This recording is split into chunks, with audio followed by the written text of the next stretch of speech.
Let's jump across to China. The Kaiser Group in China have just had their first interest made. They've missed a repayment, so they've defaulted, and they're a property group. And a lot of people are putting it down to the fact that the government did a probe, an anti-corruption local probe.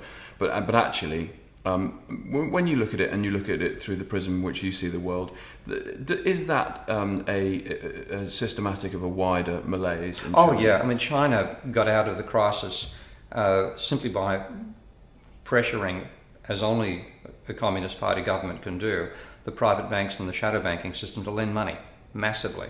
So when the financial crisis hit back in 2007, 2008, China's exports plunged. What the Chinese government did after you had this massive exodus for a while of people from the cities back to the rural community was then push the banks to lend as much as possible. And when a Chinese government official tells you to lend, you lend, okay? And you had this enormous growth of a property bubble in China beginning in about 2008.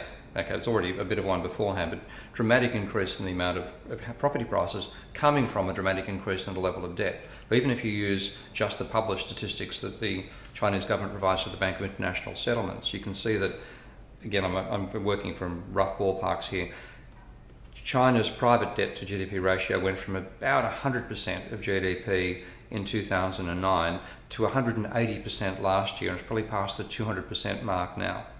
So you've had virtually a doubling in the ratio of private debt to GDP in China over about a 6 or 7 year period. Now, Richard Vague's work on this front argues that every major crisis we've seen in every economy for the last 150 years has had the combination of private debt exceeding 1.5 times GDP. We're talking twice, okay, and that level growing by roughly 20% over a 5 year period. And it's the speed of that growth. Yeah, we're talking about it rising in China's case by about 80% over 5 years. So it simply has to stop. Yeah. Okay, and that's why I expect a crunch in China in the next year or two. Right. As the maximum. They will continue trying to keep it going as they've been doing.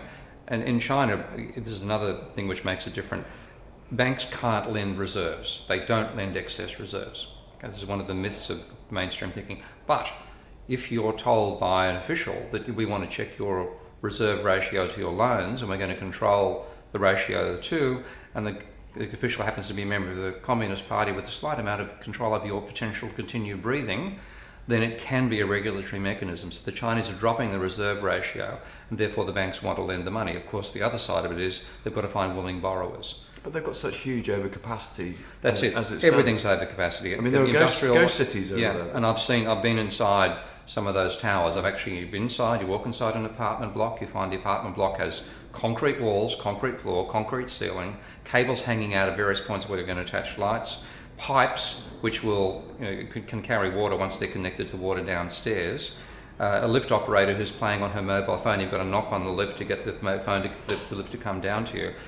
And there's tens of thousands of those throughout China. So the more they continue making them, the more overcapacity they have, and that applies in terms of industrial production as well, because there's such an investment as opposed to consumption-geared economy. So they're going to have to go through a slump, whatever else happens.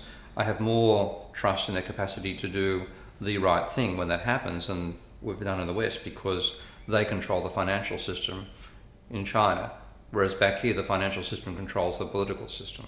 Well, yeah, quite. And are you looking at China thinking, well, they have to get away from their private debt financing model? Oh yeah, they've got to get away with it. Are they starting to think about that? Or are they looking at the West thinking, well, it hasn't gone well for them? Yeah, well, they're trying to maintain that same momentum, and this is where, basically like any other member of the human species, we continue unsustainable trends, and when they break, we try to get them started again. But the Chinese, because they're not beholden to the financial sector, if they think that it might be a good idea to stop to reduce private debt over there, just write it off. If that has a bad impact on the financial sector, partly who gives a stuff. I mean, there's plenty of billionaires inside the Communist Party who may suffer because of that. It depends upon political alignments as to whether that's a good idea or a bad idea when it gets to the point.